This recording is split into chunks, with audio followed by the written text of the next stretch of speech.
Ничанг или Фукуок? Куда поехать за морем мечты?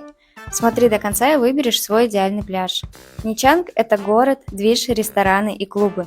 Пляжи широкие, но море может волноваться, особенно в зимний период, с октября по март.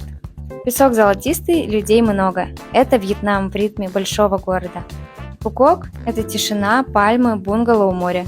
Песок белоснежный, вода как стекло. Море спокойное почти всегда, кроме летнего периода. Это рай для тех, кто хочет перезагрузку. Не можешь выбрать? Пиши нам, подскажем, где твой идеальный отдых.